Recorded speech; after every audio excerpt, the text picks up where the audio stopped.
Before there were banks, before there were coins, before the world even had a name, there was law. The same law that lights the sun governs your wealth today. Most people try to earn by effort, but I tell you, true riches come by alignment. When you know this law, you will never fear lack again. In this message, I will show you the law that governs all wealth, the law that existed before money itself.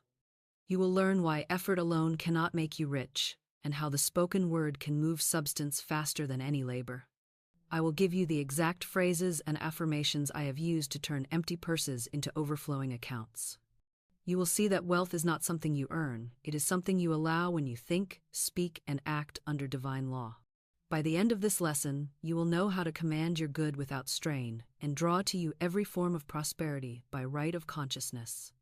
I have met so many souls who work harder every year and still find themselves trapped in the same cycle of bills, worry, and waiting. They tell me, "Florence, I've done everything right, why does it still feel like struggle?" And I say, because you are trying to draw from the outer world what can only come from the inner one. You are pulling at branches instead of speaking to roots. You were born rich, not in money, but in mind. The moment you speak truth instead of fear, life rearranges itself to match your new belief. I've seen it with merchants, artists, mothers, and children. The law plays no favorites, but few ever learn how to speak the command. In this teaching, we will uncover the oldest law in existence, the one that turns ideas into income and words into wealth. I will tell you how I discovered this law, how it works, and how you can use it to create freedom without struggle. You will hear real examples of men and women who applied one simple statement of truth and saw abundance appear through unexpected channels. We will explore the pros, a connection between heaven's order and human success, why divine timing always favors faith, and why gratitude multiplies everything it touches. You will learn the exact affirmations to speak each morning to align yourself with this eternal current of prosperity. And at the end, I will lead you through a declaration so powerful that if you speak it with belief, you will feel the law move before the words leave your lips. Because the truth is simple, heaven never runs out of wealth, only man runs out of faith.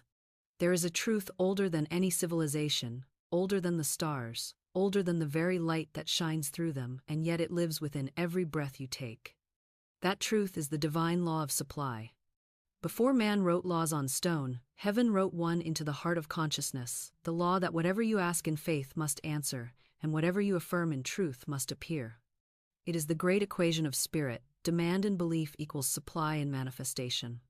Every form of wealth you've ever touched, every coin, every home, every opportunity, is nothing but a shadow of a higher invisible current that already exists in the unseen.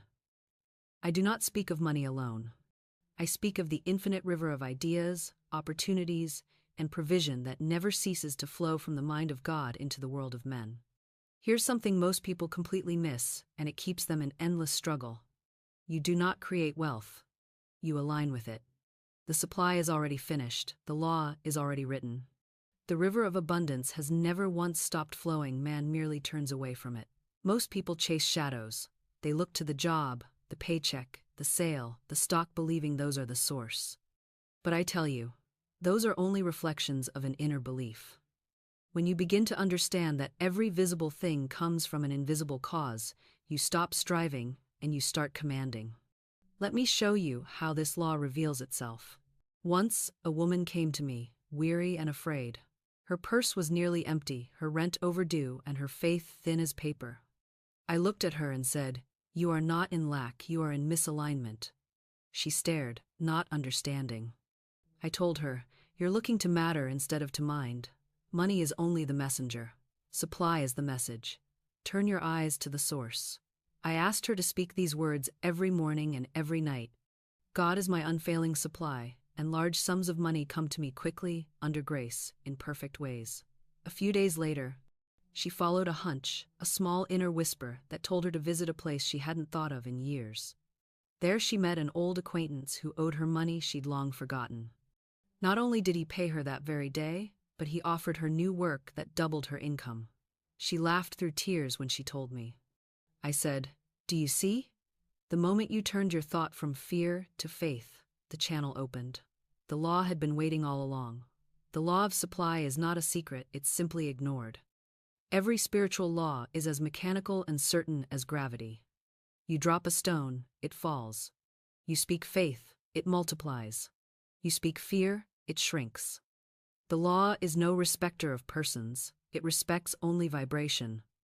If you are aligned with abundance, abundance responds. If you dwell in lack, lack mirrors itself in your affairs. The invisible always creates the visible. The mind precedes the manifestation.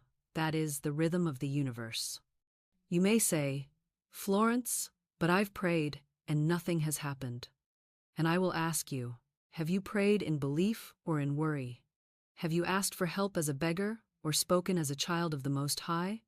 Heaven doesn't answer begging. It responds to knowing.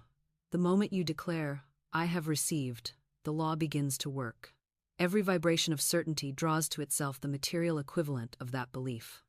The wealth code of heaven is not written in numbers or contracts, it is written in consciousness. The supply you experience is the measure of your recognition of God as source. The moment you say, "I am one with infinite supply," you plug yourself back into the eternal current that has been flowing since before the stars began to shine. That current cannot be interrupted, but your awareness of it can. I often tell my students, God is your silent partner in every transaction. You may see a customer, a client, or a paycheck, but the invisible one behind them is your true source. That is why you must never fear when one door closes. The law of supply cannot be exhausted. The form may change, but the flow remains. The more you understand this, the less you cling. You begin to live like a tree planted by living waters, steady, fruitful, unshaken by drought. And so I say to you, stop asking how your supply will come. The how belongs to the law. Your part is to declare, to believe, and to prepare.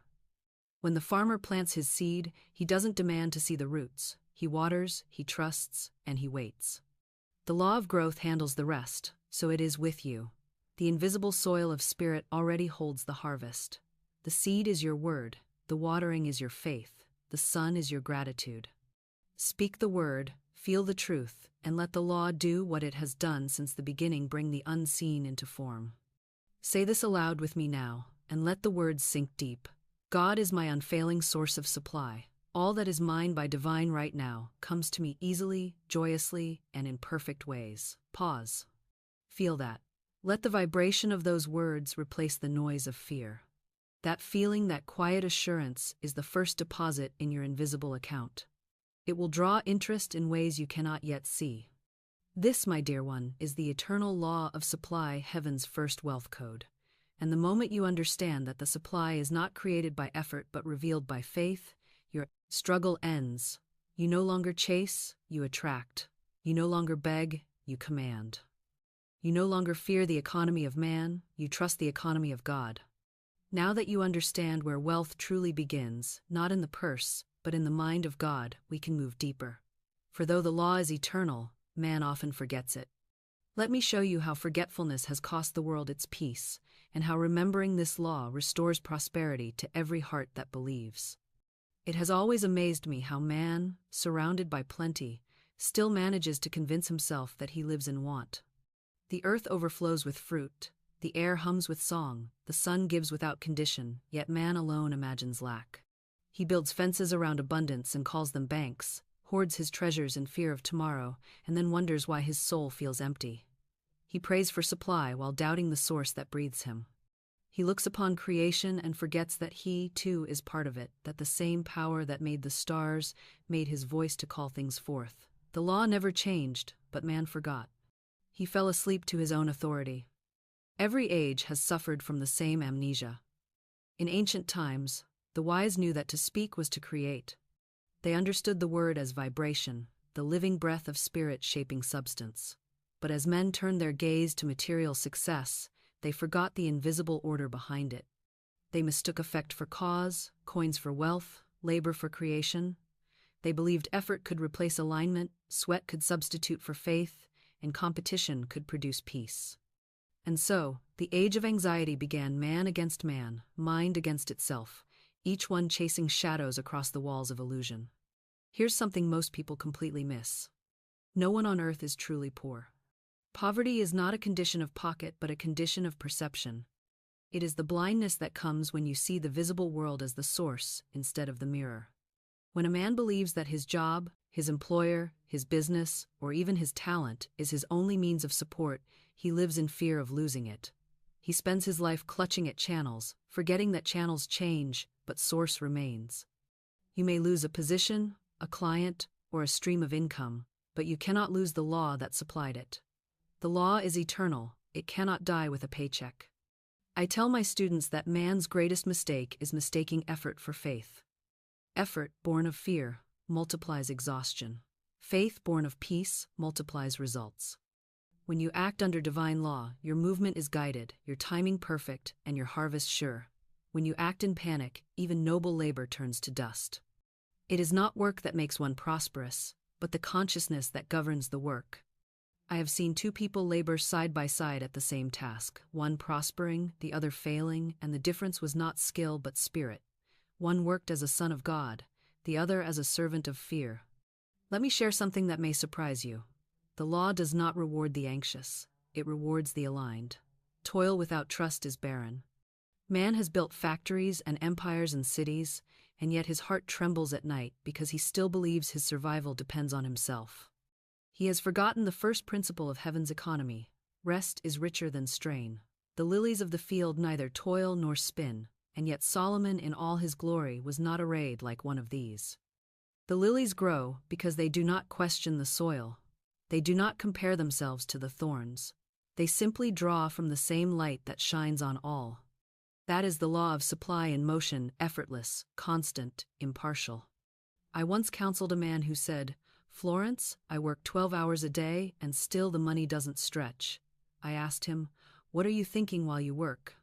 He said, "I keep saying to myself, if I don't do this, I'll lose everything." I smiled and said, "And the law obeys your words. You are planting fear and reaping struggle." I told him, "Try this for 1 week. As you work, say quietly, 'God works through me. My supply is assured. Everything I do prospers me.'" He returned some days later, astonished. "Florence," he said, "I earned more this week with less effort than ever before." I said, "You stopped fighting the law and let it flow through you. You remembered what you had forgotten, that wealth does not come by might or by power, but by spirit. You see, man's forgetfulness of law is his only poverty. The law never stops working, man simply stops believing. He speaks lack into his affairs and then blames life for reflecting it. He says, "I can't afford this," and the universe says, "Very well." He says, "Money is hard to come by," and the universe answers, "So it shall be." The law is perfectly obedient. It mirrors whatever command you give it. That is why the wise speak only abundance, even when appearances deny it. They know that appearances are late reporters of truth. The word spoken in faith precedes the visible result. Think of the law like a radio wave that never ceases to broadcast. Heaven's signal of supply is always transmitting. You do not create the music, you tune into it, but if you leave the dial turned to static, you will insist that no song exists. Faith is the tuning of consciousness. When you align your thought with divine order, the static clears, and the melody of abundance plays through every part of your life. You will find money appearing from unexpected places, ideas arriving in perfect timing, doors opening with graceful ease. It will feel like coincidence, but it is law. So I say to you, stop struggling to earn what is already yours.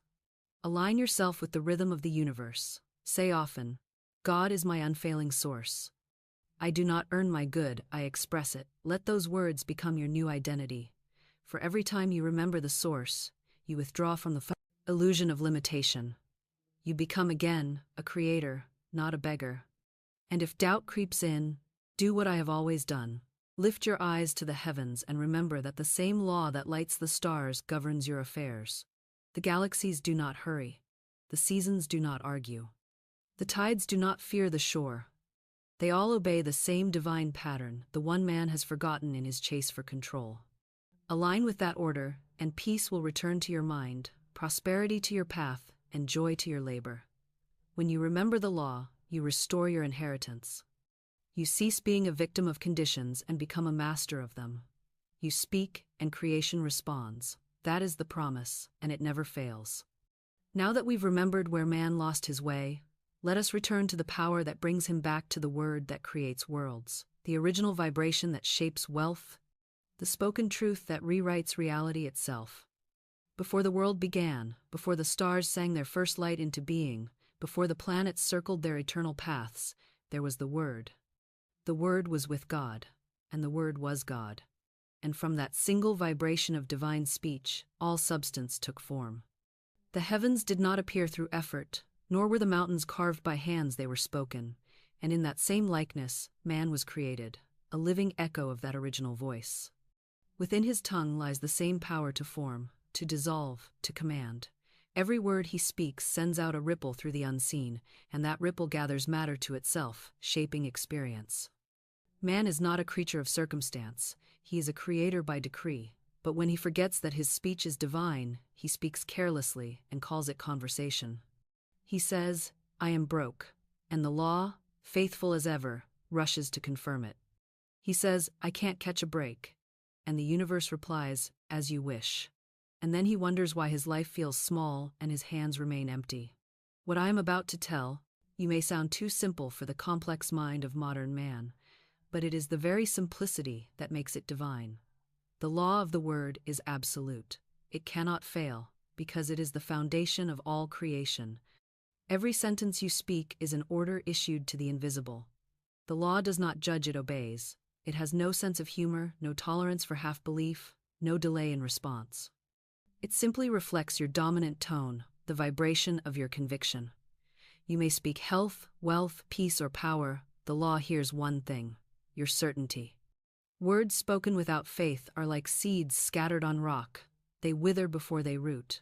But words spoken with conviction, even once, have the power to move mountains of appearance. I have said before, and I will say again, man's word is his wand. With it he draws from the invisible substance the shape of his desire. The moment you say, "I am," you are invoking the divine name, the creative formula of all being. Whatever follows "I am" becomes a command to the universe. If you say, "I am poor," you have spoken poverty into form. If you say, "I am prosperous," you have already summoned your wealth. The law cannot refuse a clearly spoken word. You need not beg, persuade, or explain. The command itself is enough. You were born with that power because you were born from the word. A man once came to me, desperate. His business was failing. Creditors were pressing him. He felt the world collapsing upon him. "Florence," he said, "I've done everything advertised, worked day and night, prayed, but nothing changes." I asked him, "What do you say to yourself each day?" He hesitated. "I keep saying, I can't afford to lose this business." I smiled and said, "Then you have declared loss. You have been speaking fear, not faith. You are commanding what you dread." I gave him a new phrase: "God is my instant, constant, and abundant supply." I told him to speak it not as hope but as fact, not with tension but with rest. He began repeating it every morning and every night, and soon after, a new contract arrived. Old debts cleared. His company, once dying, began to thrive. He told me later, "I stopped fighting, and everything flowed." I said, "No, my dear, you stopped contradicting your own word. Here's something I want you to remember forever. Your word is always working. Even your idle words are seeds. There is no neutral speech in the universe. Every phrase carries energy. Every thought vibrates with consequence. The careless joke, the anxious complaint, the small confession of defeat, each one is a decree disguised as chatter. This is why the wise speak little and speak carefully. They understand that speech is sacred. They do not waste their words on describing what they see. They use their words to create what they choose. Imagine for a moment that your life is a garden, and your words are the seeds. The soil does not decide which to grow, it grows all that is planted. If you sow weeds of fear, they will sprout. If you sow flowers of truth, they will bloom. The gardener who blames the soil for producing thorns forgets that he scattered them. The same is true of your affairs. The harvest of your circumstances is the reflection of yesterday's speech. To change your tomorrow, you must plant new words today. When I speak of the word that creates worlds, I do not mean only spoken language, but also the inner dialogue that hums through your mind all day long. The subconscious listens to every unspoken sentence. It takes your inner murmurs as commands. If you dwell on doubt, you are writing a silent script of limitation. If you rehearse lack, you build its blueprint. But if you fill your inner speech with faith, if your inner conversation says, "All that I need is on its way now, under grace, in perfect ways," then the subconscious begins to sculpt that truth into form. The invisible responds to repetition. It yields to certainty. I often tell my students that feeling is the amplifier of the word. The law responds not only to what you say, but to how you say it. When your words are charged with emotion, they vibrate with life. Speak with joy, and joy multiplies. Speak with gratitude, and doors open. Speak with fear, and those same doors close. The word is creative fire, feeling is the fuel that gives it heat. That is why the most powerful prayers are spoken not from desperation, but from thanksgiving. Gratitude announces that the thing you desire is already real in consciousness, and what is real in consciousness must appear in form. There is no delay in divine creation, only in man's acceptance. The instant your word is spoken in faith, the law begins to move. The form may not appear at once because matter is slow to follow spirit, but the invisible structure is already complete. You can rest in that knowing. Say your word, then go about your day as though the matter were already settled. The moment you act from peace instead of panic, you prove your faith, and the law fulfills itself. Now, I know some may ask, "Florence, is it truly that simple? Just speak the word and believe?" And I will tell you what I have seen over a lifetime of demonstration. It is exactly that simple, but not always that easy, because man loves to complicate truth. He doubts, he analyzes, he waits for evidence before believing. But faith works in reverse, it believes before it sees. The seed believes in spring, though winter still surrounds it. The word spoken in faith must be fulfilled. It cannot return void. Take this teaching as your living practice. From this day forward, let no negative word pass your lips. Speak only what you wish to see. When fear tempts you to confess defeat, turn your word into truth. Instead of saying, "I can't afford it," say, "The money for this appears now, under grace." Instead of saying, "I never get lucky," say, "Everything works in my favor." Speak. As one who knows the law listens, because it does. The universe is like a perfect recording device. It inscribes every syllable in the fabric of time. The record will play back exactly as you have said it. Choose your soundtrack wisely. Let us seal this section with a spoken decree of power. Say this aloud with me now, slowly, with reverence. My word is the law of my good. I speak with authority, and my words go forth to accomplish what I have sent them to do. They shall not return void, but shall prosper in the thing whereto I send them. I rejoice, for the word and I are one. Feel that as you say it. That vibration, the certainty that rises quietly in your chest, is the echo of the divine command that created the universe. It is your inheritance, your creative right, your birthright as a child of God. And now, as you carry this realization forward, let us move into the next revelation, how this word, once spoken, finds its way into manifestation through the mind itself, the invisible bank of heaven where every belief is deposited, every decree recorded, every supply accounted for. For the word may be divine, but the mind is its treasurer, the sacred vault through which heaven's riches flow into form. When I speak of the law, I do not speak of something cold and mechanical, but of something living and responsive, a power that feels, listens, and remembers. The subconscious mind is that silent servant of the law, the treasurer of heaven's riches, and the keeper of man's words. It records every statement, every belief, every emotion, and translates them into the language of form. You may not see it working, yet it never sleeps. It is the unseen clerk at the window of divine supply, stamping every thought paid in full or held for insufficient faith. It never argues, it only fulfills. You may say to it, "I can't afford it," and it will say, "Very well." You may say, "Money flows to me freely and endlessly," and it will say the same. It is perfectly impartial, perfectly obedient. It gives you not what you wish, but what you believe. The subconscious is your silent banker, and the account it manages is your life itself. Whatever deposits you make in thought, it compounds with interest in experience. Many people keep overdrawing from this divine account because they do not watch their deposits. They speak words of fear all day long, then expect a harvest of peace. They declare lack in their conversations, then wonder why their purse grows thin. But the law of this bank is exact. It pays out what you have put in. It cannot lie, and it cannot fail. If you would like to change your balance, you must change your words. If you would like to increase your account, you must deposit daily thoughts of abundance, gratitude, and certainty.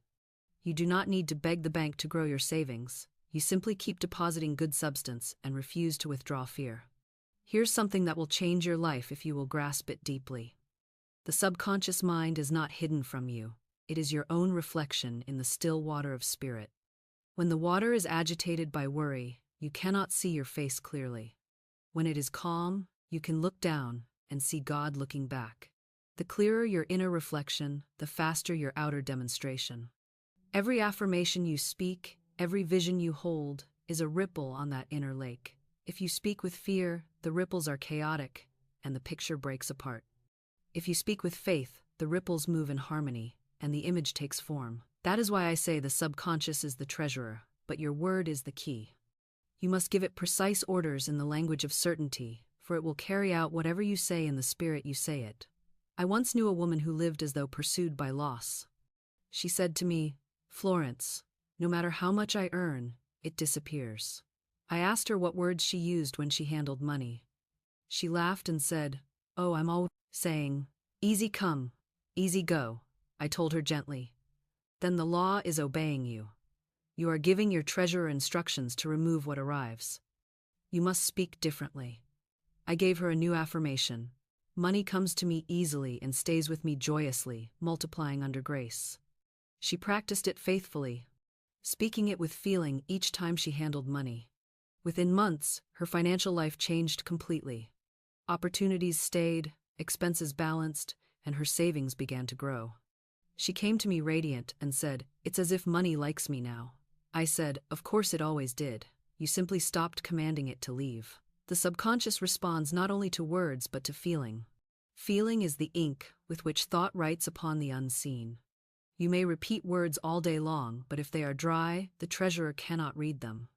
But one word spoken with emotion is worth 1,000 spoken without it. When you say, "I am provided for," say it until you feel it.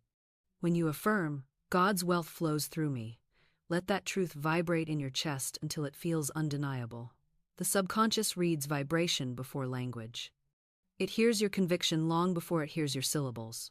Do you know why the law is called divine order? Because it cannot mix confusion with creation.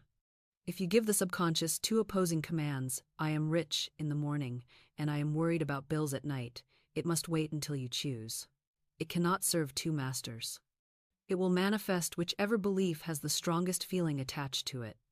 That is why I tell my students, consistency is the foundation of demonstration. You must be steady in your declarations. Speak your truth until it becomes the only language you know. I often compare the subconscious to a vast spiritual computer, one that never forgets a single command. It keeps perfect records, but unlike a machine, it also carries the breath of God. It can create beyond logic, beyond numbers, beyond the limits of human calculation. It can multiply your good in ways your intellect could never design. But you must feed it the pattern of what you desire. The subconscious cannot invent, it can only reproduce. If you give it the pattern of peace, it will reproduce peace. If you give it fear, it will reproduce chaos. So give it the blueprint of abundance. Give it the design of ease, of faith, of freedom. It will do the rest. Think of it this way. The conscious mind is the architect, the subconscious is the builder, and the universe is the material. The architect draws the plan, the builder follows it exactly, and the material obeys the builder's hand. If the plan is confused, the building will be unstable. If the plan is clear, the structure will be strong. So it is with you. Your conscious thoughts draw the plan. Your subconscious carries it out. The universe supplies the bricks. If your life seems chaotic, do not blame the builder. Redraw the plan. There was once a merchant who could not understand why his business would rise and fall without pattern. He came to me weary, saying, "Florence, every time I get ahead, something happens, a loss, an illness, a delay, and I'm back where I started." I asked him what thoughts he held about success. He said, "I suppose I've always felt it was too good to last." I said, "There is your plan, the blueprint of instability. You have told your treasurer to create fluctuation." I gave him a new decree. My success is permanent because it is rooted in divine law. What is mine by divine right is sustained by divine order. He repeated it daily, and within months his fortune stabilized. He said, "I no longer wait for things to go wrong. I expect them to continue." I smiled and said, "Now your treasurer has new instructions and the law has new material to shape. So if you wish to prosper, begin by watching what you speak and what you feel. The subconscious is not your enemy, it is your most loyal ally. But loyalty without wisdom can be dangerous. Give it wisdom. Teach it to repeat only what you desire to experience. It will not argue, it will not resist. It will obey, as it has obeyed since the beginning. Let me give you a simple practice. Each morning, before rising, say to yourself quietly, "Today my subconscious is filled with divine ideas of prosperity. It acts upon them with accuracy and love. Every word I speak is recorded in heaven and fulfilled in my affairs." Then go about your day calmly, knowing the treasurer is working in silence. At night, before you sleep, say, "The divine substance of supply flows through me. I rest in plenty." These simple words will begin to overwrite the old programming of fear and limitation. Within days, you will notice a shift, doors opening, burdens lightening, peace returning. You are the master of this silent servant. Treat it with respect, speak to it with love, feed it truth, and it will build a life of truth around you. Remember, the treasurer cannot fail, only the commander can forget.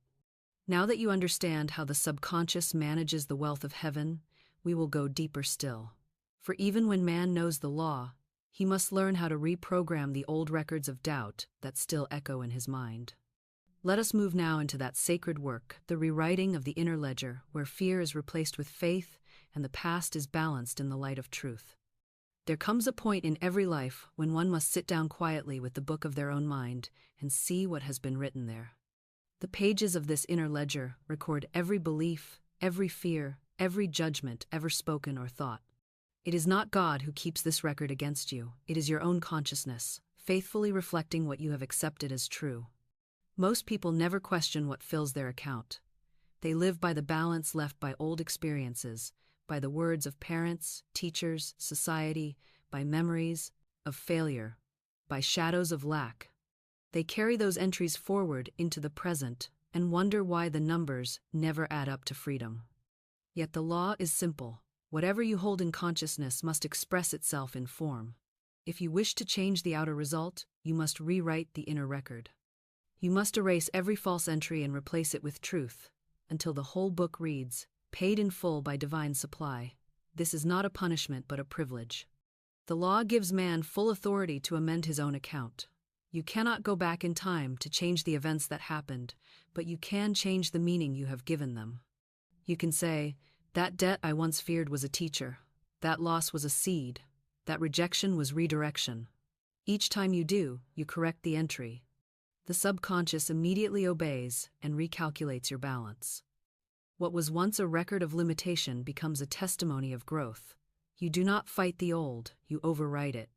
For what you resist persists, but what you replace dissolves. That is the law of substitution, the most merciful law in the universe. It says that no false belief can survive the presence of truth. When light enters, darkness disappears, not by battle, but by law. Let me tell you how I first discovered this principle. A woman once came to me distressed over years of struggle. "Florence," she said, "every time I make progress, something happens to take it away." I asked her, "What do you say when good things come?" She laughed through her tears and said, "I always say, it's too good to last." There was her ledger, written in her own words. The subconscious had simply been obeying her. I said, "You must give it new instructions. Every time something good happens, say, it's just the beginning. The best is yet to come." She did as I told her, and her whole vibration changed. Within months, not only did her finances stabilize, but unexpected opportunities appeared in every direction. She came to me radiant and said, "The good doesn't stop now, it multiplies." I said, "It was never the world that was withholding from you, it was your old accounting of it. You rewrote the entry, and the law balanced your books." Here's something most people completely miss. Life does not keep records of right or wrong, it only keeps records of vibration. The only sin in divine accounting is forgetfulness of truth. When you remember who you are, a channel of infinite supply, your debt to fear is cancelled. Each time you speak faith instead of worry, you credit your spiritual account. Each time you bless where you once complained, you raise your balance. Each time you forgive where you once resented, you delete an old charge from the past. The ledger clears itself line by line until it glows with the light of freedom. I have told my students for years that words are the pen with which you write upon the subconscious. You may say, "But Florence, I've spoken affirmations for months and nothing has changed." And I will ask, have you spoken them as truth or as hope? Have you felt the meaning, or have you only moved your lips? You cannot overwrite a lie with words alone. You must feel the truth as you say it. Feeling is the ink that makes the words permanent. If your affirmations feel dry, keep speaking until the emotion rises.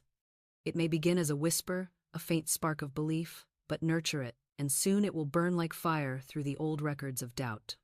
One of my favorite declarations is this: there is no truth in lack. What belongs to me by divine right cannot be lost.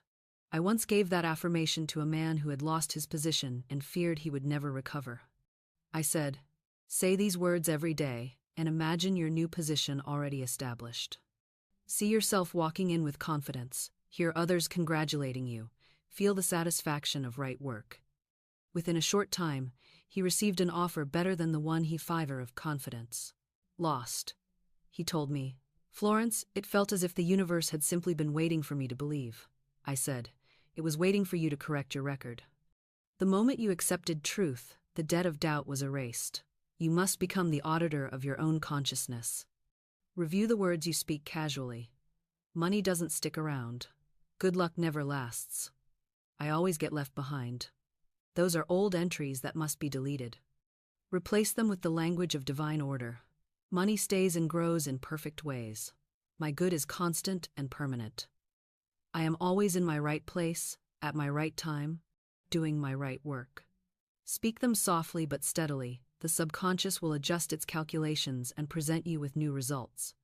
You will see evidence everywhere: bills paid in full, help arriving unexpectedly, new opportunities calling your name. I often think of the subconscious as a faithful bookkeeper working behind the scenes. If you tell it to record loss, it will mark the entry in red. If you tell it to record gain, it will mark the entry in gold.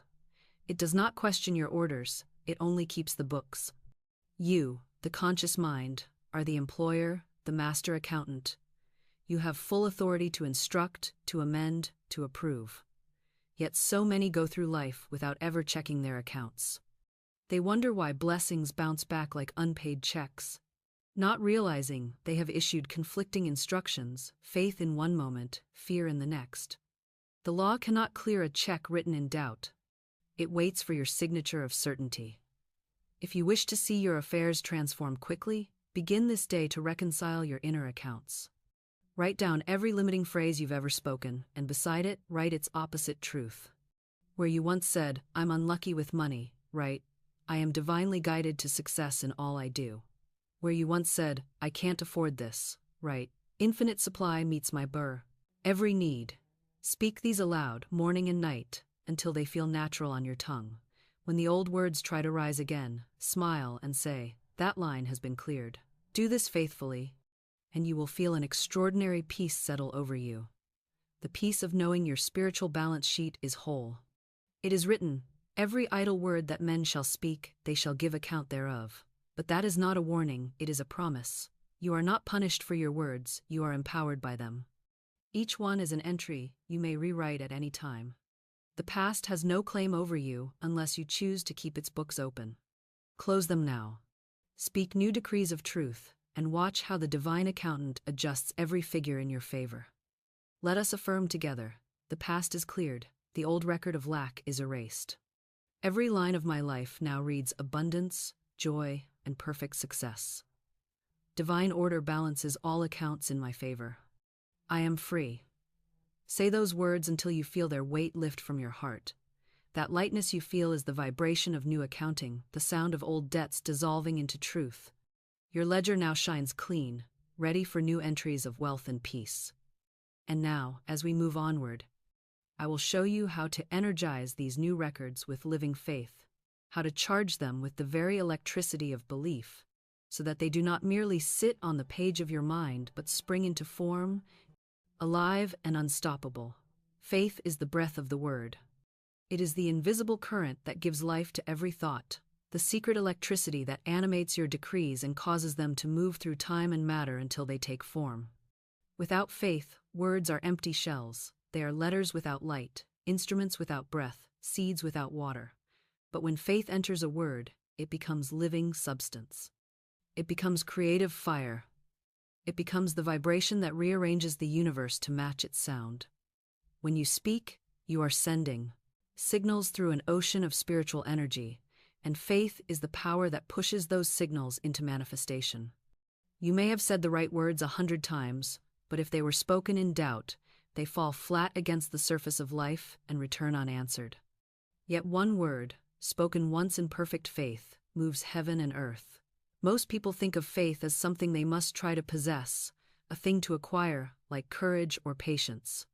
But faith is not something you build, it is something you allow. Faith is the natural state of the soul before fear begins its chatter. Every child is born in faith. He cries and expects the milk to come, and it does. He reaches, believing that what he seeks will be there. Faith is the original knowing of the soul that says, I am supplied because I exist. It is only through experience, disappointment, and fear that man forgets.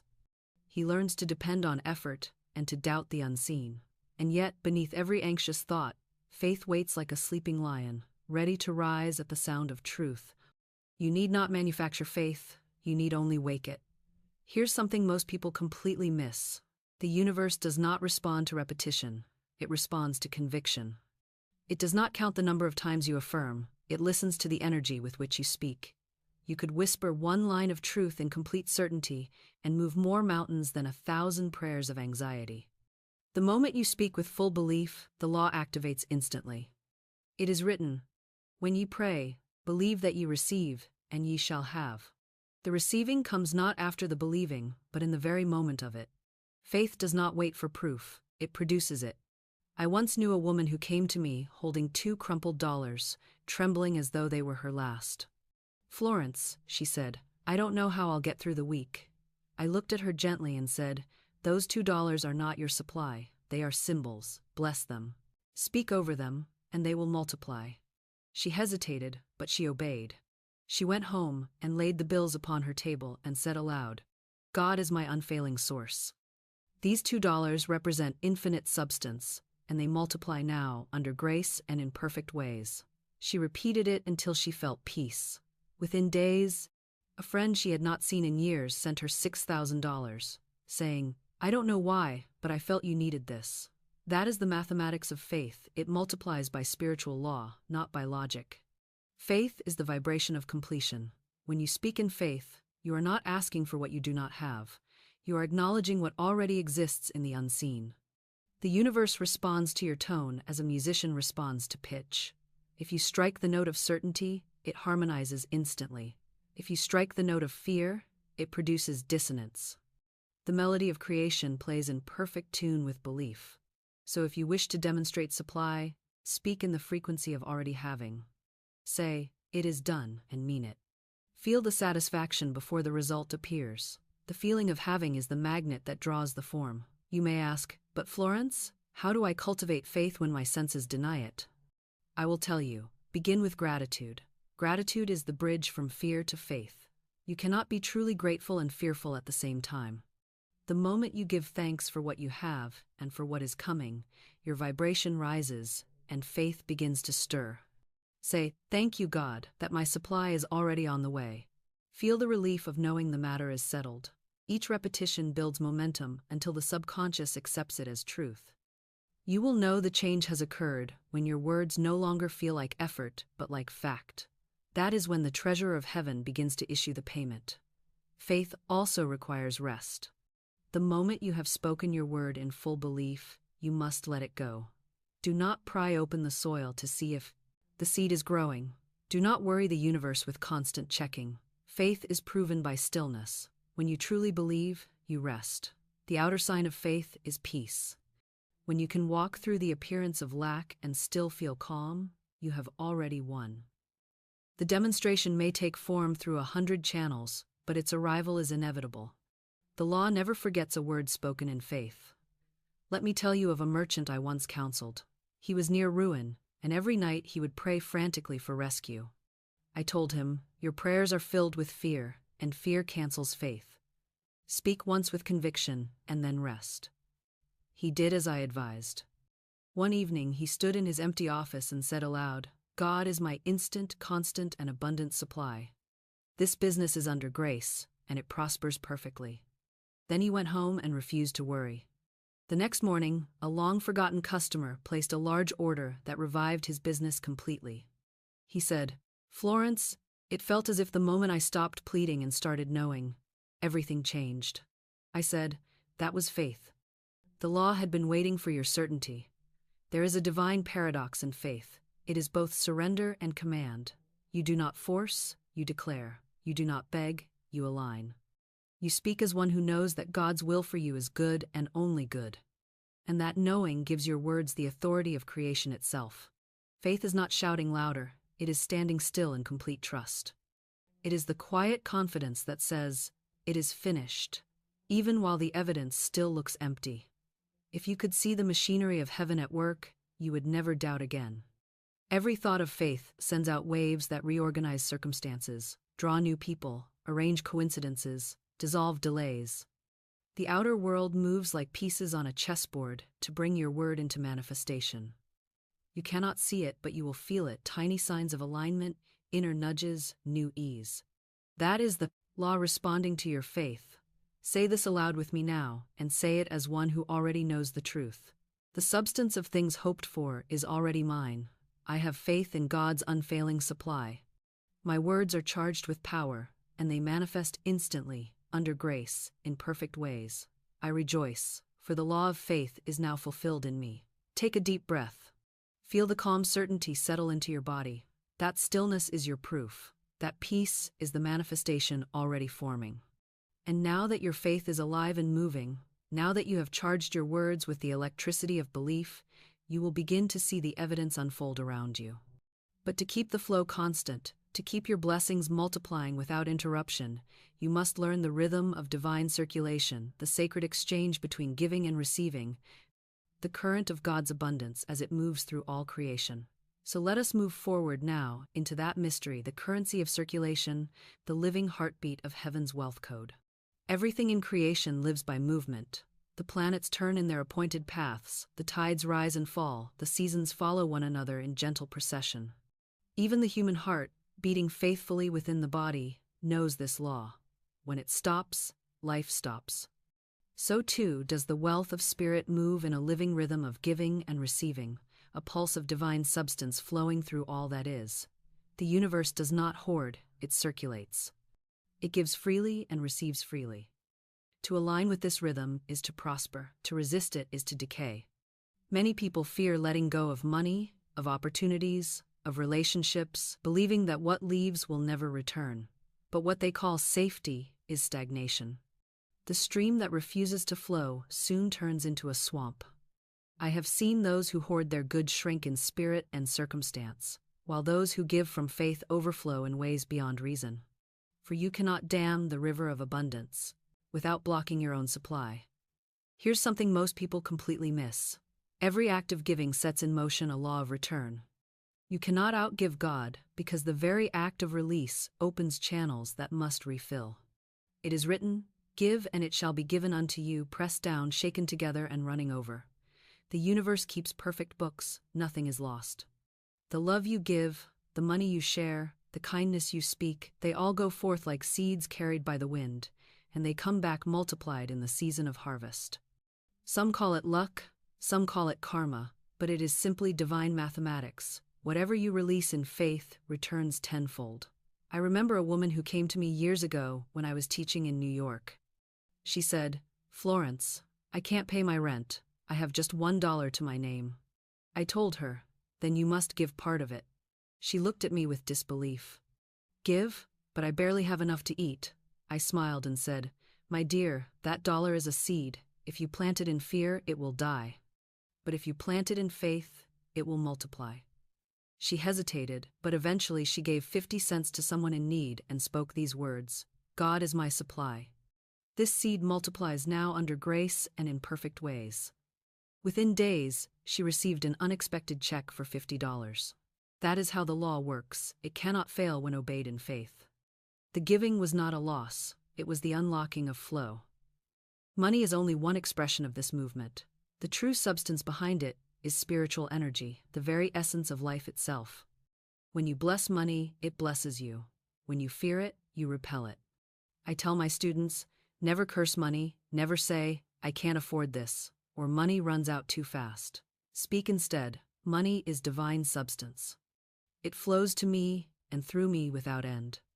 Each time you pay a bill, say, I thank God for this opportunity to circulate my wealth. Each time you give, say this, gift returns to me multiplied under grace. In this way, you turn every transaction into worship. You make your life a living altar of abundance, and the law responds by increasing your good. Do not misunderstand me. Giving is not sacrifice. You do not give to lose, you give to live. To give from fear is to drain yourself, but to give from love is to recharge the universe. You do not need to give large amounts. It is not the quantity that matters, but the consciousness behind it. A penny given with joy has more power than a fortune given with reluctance. The widow's mite moved heaven more than the rich man's gold because it was released in faith. Heaven weighs vibration, not denomination. You may say, but Florence, what if I give and nothing returns? I will tell you, nothing can fail to return. The law of circulation never breaks. If you give and see no result, it is not because the law forgot you, it is because you doubted the return. You must give and then let go, trusting that the invisible current will find its way back in the perfect form and the perfect time. Do not watch the door you gave through. The return may come through another. Divine supply has countless channels. The river of abundance can bend, twist, and reroute, but it always finds its way home to the heart that gave in faith. Let me tell you a story that still shines in my memory. A man once came to me seeking advice. He said, Florence, my business is failing. I can't afford to give anything. I said, then you cannot afford not to give. He frowned, uncertain, but I could see the truth stirring within him. I told him to give something, anything with joy, and to speak these words, I give freely, and my gifts return to me multiplied. He obeyed. He began paying his debts in small increments, blessing each payment, saying, this money is released in love and returns to me in kind. Within a few months, his business revived. Orders increased, opportunities appeared, and his attitude changed completely. He said, Florence, every time I send money out now, I feel richer, not poorer. I said, of course, because you are in the flow. You have joined the rhythm of heaven. To live by the law of circulation is to trust that God never forgets an act of generosity. Each blessing sent forth becomes a boomerang of light, circling back with multiplied power. Each time you give, you are not diminishing yourself, you are proving your faith in infinite supply. The river cannot dry up for the one who pours into it. The more you give, the wider your channel becomes, and the more easily the current flows. If you cling to your good in fear, you narrow the opening. But when you release it, you create a vacuum that must be filled. The universe abhors a vacuum. It rushes to fill any space created by trust. I tell my students, live as if you are already rich in spirit, because you are. If you have only a smile to give, give it. If you have only kindness to offer, offer it freely. Every act of giving is a spark of circulation. Even a kind word spoken in love releases invisible wealth into the world. You will find that money begins to follow joy, as surely as a shadow follows light. Say this affirmation with me now, and say it with joy. I am one with the rhythm of divine circulation. What I give in love returns to me multiplied in perfect ways. I am never depleted, for God is my inexhaustible source. The river of life flows through me, and I am rich beyond measure. Pause. Feel the truth of those words. That warmth rising in your heart is the current itself, the flow of divine substance beginning to move through you. From this moment forward, everything you give time, love, money, talent will return in abundance, because you have joined the rhythm that sustains the stars. And now, having understood the power of circulation, let us step into the next great secret of wealth: gratitude, the magnet that multiplies all good, the golden light that draws heaven's riches into visible form. Gratitude is the great magnet of the universe. It is the golden frequency that pulls to you everything that matches its song. It is not a polite gesture or a fleeting emotion, but the very language of heaven itself. When I speak of gratitude, I do not mean the forced courtesy of manners, but the deep inner knowing that everything you have, everything you are, and everything you see is already saturated with divine blessing. Gratitude is the vibration of completion. It declares that what you have desired is already accomplished in spirit, and therefore must appear in form. It is the heart's way of saying, I trust the process. Every grateful thought sends a signal into the invisible and draws back multiplied good. For nothing is more magnetic than a consciousness that appreciates the gifts it has already been given. The ungrateful heart repels its own good. For complaint closes the channel of supply, but gratitude opens the floodgates and allows the current of divine substance to pour through unhindered. Here's something most people completely miss. Gratitude does not wait for evidence, it creates it. People say, I'll be grateful when my bills are paid, when my dreams come true, when life finally gets easier, but they have reversed the law. The condition does not come first, the gratitude does. When you thank God before the answer, you are demonstrating faith, and faith is the currency of creation. Gratitude precedes the harvest, just as spring precedes summer. The farmer thanks the soil when he plants, not when he reaps, because he knows the law will fulfill itself. So too, must you thank heaven for what is unseen.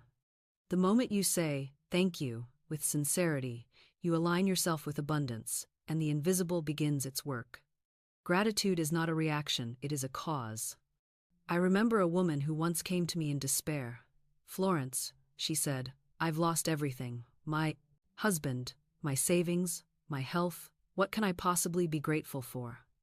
I told her, be grateful that you are still alive and able to speak the word of truth. Be grateful that the power that created you is still within you, ready to restore you. Start there. She looked at me as though I had asked the impossible, but she tried. Each morning she said, thank you, God, that life still moves in me. Thank you that your law still governs my world. Thank you that I am guided and supplied. Within weeks, her health began to improve, then opportunities came for work, and soon her whole life changed. She returned to me one day radiant and said, Florence, I don't know how it happened, but I feel reborn. I smiled and said, it happened because gratitude is resurrection. The moment you gave thanks, you awakened the sleeping law within you. Gratitude is a form of praise, and praise always lifts you to the level of the thing you praise. When you thank God, you rise to meet God. When you thank abundance, you tune your consciousness to the vibration of abundance itself. You cannot thank life for beauty without becoming more beautiful. You cannot thank the universe for wealth without becoming more magnetic to wealth. The grateful heart glows with a warmth that draws good like a sun draws flowers from their seeds. And the miracle of it is that it works instantly. You need not wait a day or an hour. The moment you speak sincere thanks, the energy shifts. The molecules around you begin to rearrange. Doors open, people appear, ideas unfold. It is the most subtle and most powerful magic. There is the alchemy of appreciation. There is a passage in Scripture that says, Jesus took the loaves, and when he had given thanks, he distributed them. Notice the order: he gave thanks before the multiplication, not after. He didn't wait for proof, he created it by thanksgiving. He understood that the act of gratitude activates divine substance, and the invisible must. This is why I tell everyone who desires prosperity. Begin by blessing what you already have, however little it seems. Thank your money as you receive it. Thank your meals before you eat them. Thank your work as you perform it. When you bless the small, it becomes great. Gratitude turns crumbs into feasts and shadows into light. The one who blesses always multiplies. Now, some may ask, Florence, how can I be grateful when I am surrounded by problems? And I answer, by seeing those problems as teachers. Every challenge is an opportunity for the law to prove itself. When you thank even the obstacles, you rob them of their power to frighten you. You shift from the vibration of victimhood to the vibration of mastery. Say, I bless this situation. I thank it for showing me where I have doubted my supply, and I now release it into divine order. That single act transforms the energy. The law cannot punish a thankful soul, it must reward it. I tell my students that gratitude is the shortest prayer in the world and the most effective. When you cannot think of any affirmation, simply say, "Thank you." Say it when you rise in the morning. Say it when you face confusion. Say it when you lie down at night. Thank you keeps the current moving. It is the oil that keeps the gears of manifestation turning without friction. You can even thank in advance. Thank God for money before it arrives, for healing before it is visible, for peace before the storm subsides. The subconscious will hear that gratitude and believe the miracle is already done, and so it will be. Once I knew a merchant who began his every day with these words: "Thank you, Infinite Spirit, for the prosperity of this day." Even on mornings when orders were few, he said it. Within a year, his business doubled. He told me, "Florence, I didn't change my methods, only my mindset." I said, "That's because gratitude is method enough. It draws new opportunities like iron draws a magnet." Gratitude also keeps the heart pure. It dissolves envy, it quiets fear, it replaces impatience with peace. You cannot be jealous of another's success when you are genuinely thankful for your own blessings. Gratitude expands the soul's vision until you see good everywhere, even in places where others see lack. When you live in that vibration, life must treat you generously, for you have become generosity itself. Let us practice this now. Close your eyes for a moment and think of one thing, just one that you can thank God for right now. It might be your breath, the light in the room, the fact that you are alive to hear these words. Say quietly, "Thank you." Feel how the air softens around you. Feel how your heart expands. That is the power of gratitude already at work. Now, speak this affirmation with me. I am grateful now. I give thanks before I see, knowing that what I thank God for is already mine. Gratitude fills me, gratitude surrounds me, gratitude multiplies my good. My blessings increase daily, for I live in the atmosphere of appreciation. Take a deep breath and hold that feeling. Gratitude has already begun its work. It is moving through the invisible, drawing your good from every direction. You will see it soon in money, in friendship, in health, in perfect timing. Gratitude has no limits. It is the voice of heaven echoing through human lips. And now that you have learned the magnetic art of thanksgiving, let us go even deeper into this divine rhythm. To the practice of blessing, the conscious act of honoring every channel of supply, every person, every opportunity that carries God's abundance to you. For what you bless, blesses you back, and what you curse, you keep bound. Let us move now into that revelation, the sacred power of blessing your channels of supply. There is a spiritual law so gentle that many overlook it, yet so powerful that it can transform every relationship, every transaction, every business, and every day of your life. It is the law of blessing. To bless something is to recognize the presence of God within it. It is to call forth the divine potential that already exists but may be hidden beneath the surface. Blessing is not flattery, it is creative acknowledgement. It says, "I see through the appearance to the truth." And in that moment of recognition, you lift the thing you bless to a higher vibration, and because you are one with it, you are lifted as well.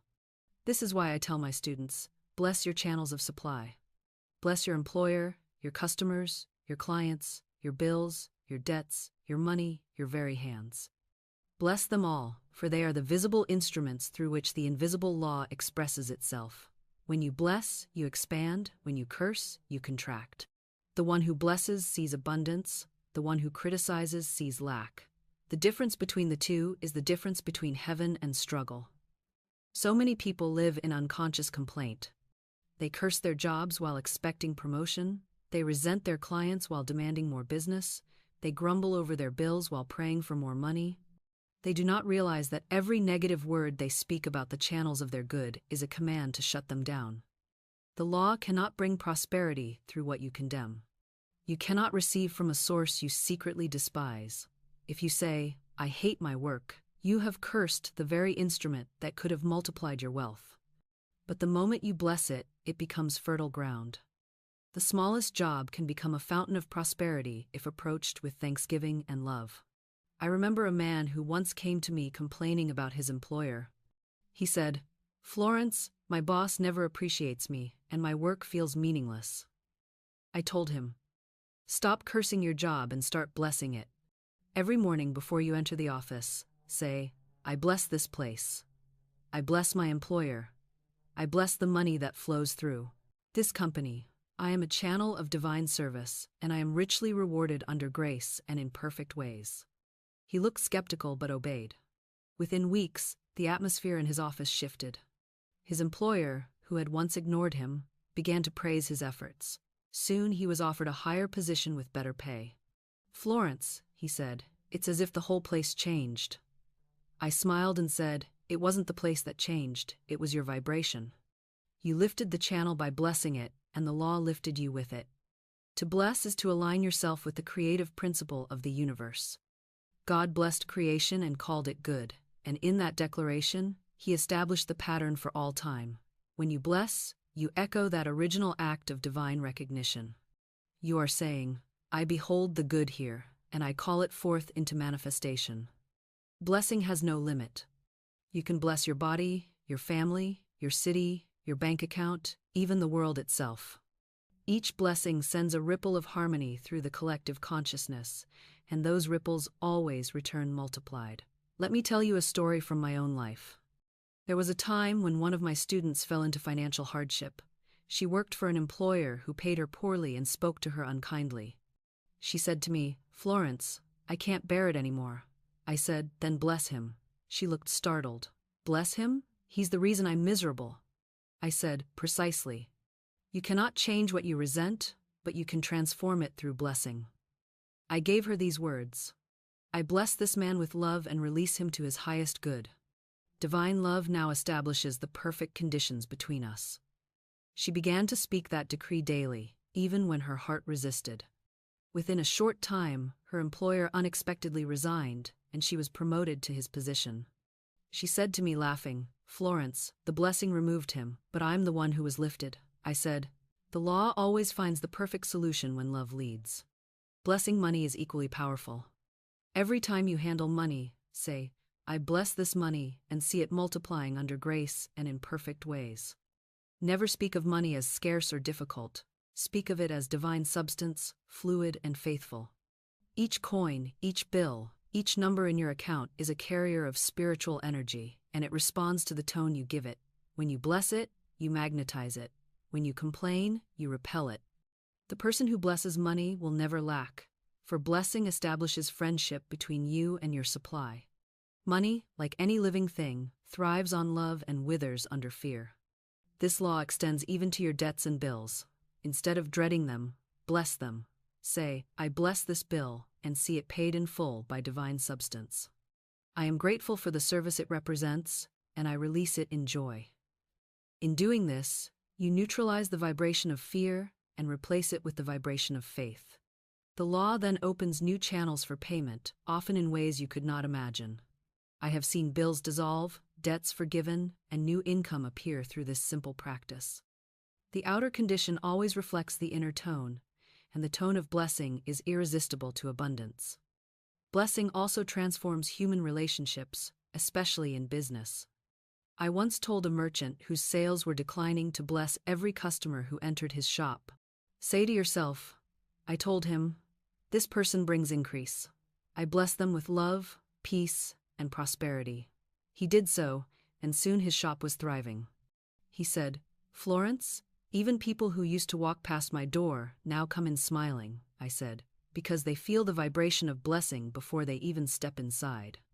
You have turned your business into a temple of prosperity.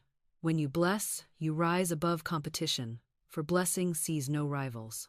It recognizes one infinite source flowing through infinite channels. You no longer fear others' success. You rejoice in it, knowing that their prosperity confirms the abundance of the whole. You begin to live in the consciousness of unity, where every blessing you give another becomes your own. You stop grasping for wealth and start creating it simply by being a center of divine generosity. Say this affirmation with me now, and say it with the rhythm of conviction. I bless every channel of my good. I bless my work, my money, my relationships, and my opportunities. All that concerns me is divinely blessed and multiplies now under grace. What I bless, blesses me, and I am surrounded by increase on every side. Pause, and feel the expansion that follows. That warmth spreading in your chest is the energy of blessing already moving through you, dissolving resistance, clearing the path, and inviting new flow. From this moment forward, let your words be instruments of blessing. When you meet anyone, silently say, "I bless you with peace." When you pay for something, say, "I bless this exchange." When you think of your dreams, say, "I bless their fulfillment." Make blessing a habit, and watch your life transform into a continuous miracle. For blessing is the breath of love made visible, and love is the wealth of heaven in motion. And now that we have spoken of the flow, the gratitude, and the blessing that sustain abundance, we must look into the quiet law that governs its rhythm, the divine timing of all things, the perfect order by which heaven releases its treasures. For just as the tide comes and goes with precision, so does every answered prayer arrive at its appointed hour. Let us go on now to that holy understanding, the invisible laws of divine timing and trust. There is a rhythm beneath all things, a cadence so ancient and perfect that even the stars still move in obedience to it. Every dawn, every tide, every unfolding petal, every birth and transformation obeys the same invisible order. This rhythm is the law of divine timing, and it governs not only the turning of galaxies but the unfolding of your own good. Nothing in heaven or on earth ever arrives too late or too soon. It comes precisely when the vibration is ready to receive it. The spirit within you is never hurried, never uncertain, never delayed. It knows the appointed hour for every answer, every manifestation, every miracle. Man calls it waiting, but heaven calls it preparation. Man calls it delay, but heaven calls it divine orchestration. The truth is simple yet profound. There are no delays in spirit, only divine appointments. Most people struggle against this law because they measure time by clocks and calendars, not by consciousness. They say, "I've prayed for weeks, for months, for years, and nothing has happened." But the law of divine timing does not answer by chronology, it answers by readiness. When your faith reaches its full maturity, when your fear has been dissolved, when your inner vibration matches the good you seek, then and only then does the form appear. The harvest cannot ripen before the seed is full grown. You may stand in the field impatiently, but your impatience will not change the sun or the soil. The only thing your worry can do is weaken the roots. So instead of fretting over time, nourish your faith, water it with gratitude, let divine wisdom handle the schedule, and you will find that your supply comes not a moment too early nor a breath too late. Here's something most people completely miss. What you call waiting is often grace. Heaven delays not to punish but to perfect. If the answer came before your consciousness could hold it, you might lose it. The law gives only what you can sustain. A cup cannot hold the ocean, but the ocean can patiently carve a cup wide enough to receive it.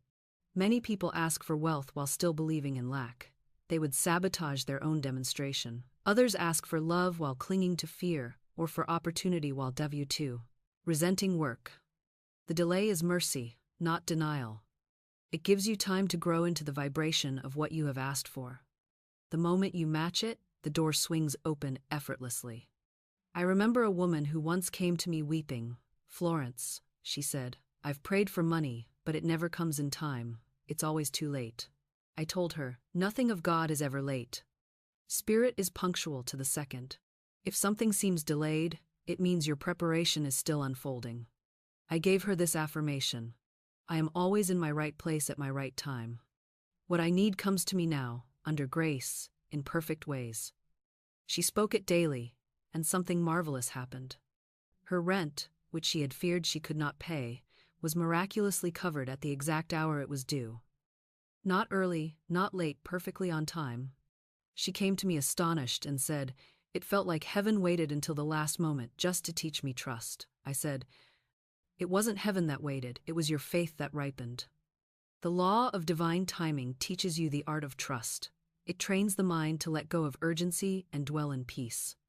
The impatient soul vibrates at the frequency of fear, but the patient one rests in the assurance of order. The very moment you stop striving, things begin to move.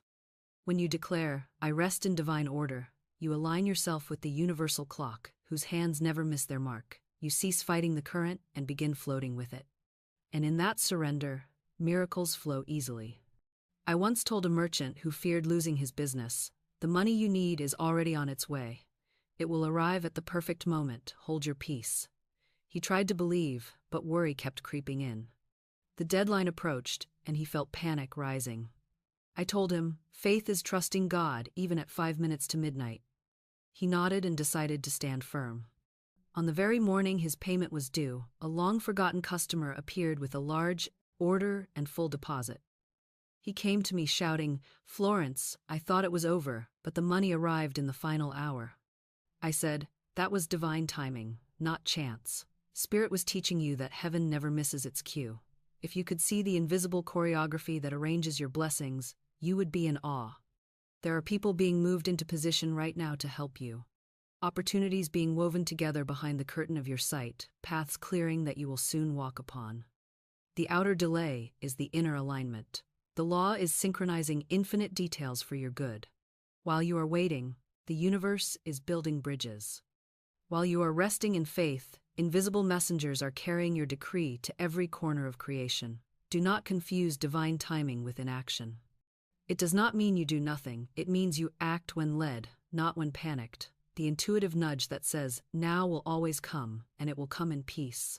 There will be no rush, no fear, no strain. The doors will open smoothly, and what you do will prosper effortlessly. Timing is the rhythm of grace, and grace never forces. There is a simple practice that aligns you instantly with this rhythm. Each morning, before you begin your day, say softly, "Infinite Spirit, arrange my schedule today. Let me be at the right place, at the right time, doing the right thing, with the right people, under grace and in perfect ways." Then release the day into divine order. You will notice how perfectly events unfold. Delays will reveal hidden blessings, interruptions will lead to divine encounters. The outer world will begin to move in harmony with your inner stillness. Patience in truth is not waiting, it is quiet faith in motion. It is not sitting still in despair but walking calmly in confidence. It is the sacred art of knowing that God's clock runs by love, not fear.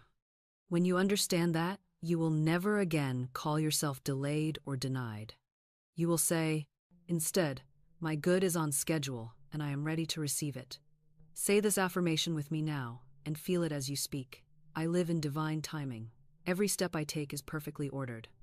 What I need appears when I need it, neither early nor late. I trust the rhythm of the universe, for the law of God is always on time. Pause and breathe. Feel how those words settle into your being like a steady heartbeat.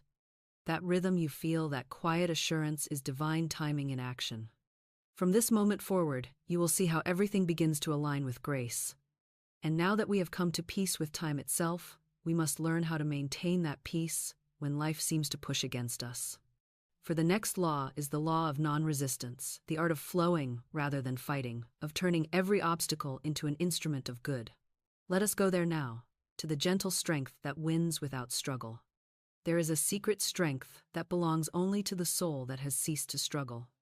It is not the strength of defiance or domination, but of divine composure, the quiet authority of one who knows that life cannot oppose them because they are one with life itself. This is the art of non-resistance, the law that dissolves conflict, the power that melts obstacles without effort, the invisible grace that turns enemies into friends and delays into blessings. Most people believe they must fight to survive, resist what they fear, and struggle against what they dislike. They think resistance is power, but in truth, resistance drains power. The moment you oppose, you bind yourself to the very condition you wish to escape. Whatever you resist, you reinforce. Whatever you bless, you transform. The law of non-resistance does not mean passivity, it means mastery. It is the gentle hand that redirects the current instead of trying to dam it. Imagine a river meeting a rock. It does not curse the stone or attempt to break it apart by force. It simply flows around it, patient and untroubled, knowing that time itself will wear the stone smooth. In the same way, the soul that practices non-resistance flows around appearances, allowing the law to do the work. It says, "This too shall pass," for it is not part of the divine plan. It refuses to fight shadows, and so the light shines through. When you cease pushing against life, you discover that life was never pushing against you. It was waiting for your surrender, so that it could carry you forward. Here's something most people completely miss. Resistance is disguised fear. When you find yourself saying, "I can't accept this," what you are really saying is, "I don't believe the law can handle this." And that disbelief is what keeps the problem alive. The moment you let go, the energy shifts. It is written, "Agree with thine adversary quickly." That does not mean to condone evil, but to remove your emotional charge from it. Agreement is spiritual neutrality. It says, I will not feed this appearance with fear. When you stop feeding the problem, it starves. When you bless it, it dissolves. I remember a woman who once came to me deeply troubled by a lawsuit. She said, Florence, this man is unjust. I must fight him. I told her, do not fight bless. She looked astonished. Bless him? He's my enemy, I said. Bless him precisely because he's your enemy. Every opponent is an opportunity for your faith to demonstrate itself. Say this, I bless this man with love and release him to his highest good. Divine justice now governs this situation under grace and in perfect ways. She obeyed, though reluctantly. The next time I saw her, she was radiant. Florence, she said, the case was dropped and the man apologized. He even said he didn't know why he was so angry with me. I said, you withdrew your resistance. The law did the rest. Non-resistance is not weakness. It is the highest form of strength. It requires tremendous faith to stand still when everything in you wants to fight. But standing still in faith is not inaction, it is alignment. When you stand still, you become a channel through which divine wisdom can move. The moment you stop struggling, the right action reveals itself. The answer you could not force suddenly comes easily, for you have removed the block. Resistance is tension, and tension closes the channel. Relaxation opens it. In the stillness of non-resistance, guidance comes like a whisper, and the way forward unfolds as naturally as a flower opens to light. I tell my students often, you can either prove the law or argue with it, but you cannot do both. The argumentative mind says, this shouldn't be happening, and the law says, as you wish. The trusting mind says, even this shall serve my good. And the law rearranges conditions to make it so. The difference is not in the event but in the attitude. The same storm that destroys one man's house waters another man's field. Non-resistance turns adversity into advantage. It is the alchemy of grace that transforms every trial into triumph. Think of the Christ, who said, resist not evil. He did not mean to ignore injustice, but to transcend its vibration. When you resist, you meet darkness on its own level and thus sustain it. When you rise above it, you dissolve it. Non-resistance does not invite defeat, it invites miracle. The silent prayer of Thy will be done is not surrender to loss, it is surrender to divine intelligence, which always chooses the highest good. The moment you release your need to control, the infinite mind can take over. It has ways and means that your limited vision cannot imagine. Let me tell you another story. A merchant once told me that he had a competitor who constantly tried to undercut his business. He said, Florence, I am furious. I'll fight him if I must. I said, do not fight him, bless him. Say, what is mine by divine right cannot be taken from. What is not mine cannot stay. Infinite Spirit prospers both of us, according to divine law. He looked doubtful but agreed. Within a few weeks, his competitor unexpectedly moved to another city, leaving him in peace and prosperity. The man came to me amazed and said, I didn't lift a finger. I smiled and said, that's what happens when you stop using fists and start using faith. To live in non-resistance is to live like the wind, soft, unseen, yet unstoppable. It passes through walls, around obstacles, over mountains, and still arrives at its destination. You must learn to trust that same invisible wisdom to carry you. When an obstacle arises, say, Infinite Spirit, show me the easy and perfect way around this. The answer will come swiftly, because you have not blocked it with fear. There will always be a smooth path, but you can only see it from peace. Let this become your practice. Whenever something disturbs you, pause before reacting. Take a slow breath and say, I do not resist this situation. I put it in the hands of infinite love and wisdom. Feel how instantly the tension eases. That is the law responding to your surrender. It does not require time, it only requires trust. As you practice, you will notice miracles unfolding, people softening, conditions improving, opportunities appearing where there seemed to be none. The outer world rearranges itself around your inner peace. Say this affirmation with me now, and let it flow like water through your soul. I do not resist. I release all to infinite love and wisdom. Every situation is now dissolved or transformed for my highest good. I flow in divine order, and all is well. Breathe deeply as you speak it. Feel the peace that follows. That calm is not emptiness, it is the power of the universe at rest within you. The moment you enter that state, the law begins to work unhindered, and what once looked impossible becomes inevitable. And now, having learned to flow instead of fight, to bless instead of battle, to release instead of resist, we come to the next revelation, the peace that multiplies supply, the divine serenity that is both the sign and the source of prosperity. For when the heart is still, heaven can speak, and its first word is always abundance. Peace is the atmosphere in which all true prosperity grows. It is the quiet garden where the seeds of faith take root, where divine ideas flower without strain, where substance flows effortlessly into form. Without peace, even the greatest words of truth lose their creative power, for agitation scatters their energy and worry cancels their vibration. Peace is not the absence of movement, but the presence of perfect order. It is that deep inner knowing that all is well because the law is working, even when the senses cannot yet see it. When you learn to live in this stillness, you find that supply multiplies without effort.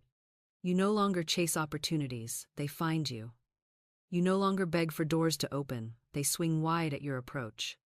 For the universe recognizes its own calm in you and yields to it. Here's something most people completely miss. Prosperity is not a product of effort, but of atmosphere. Your outer world grows according to the climate of your inner world. When the mind is stormy with fear and resentment, nothing can take root. But when it is calm, the soil of consciousness becomes fertile, and the law rushes to produce. The anxious person blocks their good as surely as a clenched hand cannot receive a gift. Yet the peaceful person, even in apparent lack, carries an invisible magnetism that draws abundance naturally. This is why it is written, "Be still, and know that I am God." Stillness is not idleness, it is supreme awareness. It is knowing that everything you desire already exists in divine substance, waiting only for your recognition. I remember a merchant who once came to me in great distress. His business had slowed, his accounts were empty, and his heart was full of fear. "Florence," he said, "I don't sleep. I can't think. I'm losing everything." I looked at him and said, "You are not losing anything but your peace, and that is the very thing that creates your wealth." He stared at me, not understanding. "How can I be calm when everything is falling apart?" I said, "Because things fall apart only when you believe that outer conditions control you, but you control the conditions by your inner calm. Stop fighting appearances and return to peace, and the law will restore order." I gave him an affirmation. God's peace now fills my heart and mind. Divine order governs my business and my life. All that is mine by right appears easily, joyously, and in perfect ways. He repeated it morning and night, and within 2 weeks, new orders began to arrive. His face, once tense, glowed with serenity. He said, "It's strange, Florence, once I stopped worrying, everything began to move again." I said, "Not strange at all, that is the law of peace. It multiplies supply because it removes resistance. Peace is the evidence of faith fulfilled." The moment you feel that deep calm, know that your word has already been heard and answered. Worry is proof of doubt. Peace is proof of manifestation. When the heart rests, the law works. I tell my students often, do not confuse busyness with creation. The lilies do not labor, yet they bloom. The planets do not fret, yet they keep their courses. The universe moves in absolute serenity, and so must you if you wish to mirror its abundance. Prosperity is the result of spiritual rhythm, and peace is that rhythm made audible in the heart. To cultivate this peace, you must train your mind as you would a child. When fear begins to speak, do not argue. Gently replace it. Say, "Peace, be still." Speak to your own thoughts as Christ spoke to the storm. He did not rebuke the waves with effort but with authority. The storm did not cease because he fought it. It ceased because he knew it could not defy divine law. The sea recognized the vibration of its own creator. Your affairs will do the same. When you speak peace with conviction, every condition must obey. You may ask, "But Florence, how can I feel peace when I have bills to pay, mouths to feed, problems pressing on every side?" And I will tell you, peace does not come after resolution, it is the resolution. Peace is the door through which the solution enters.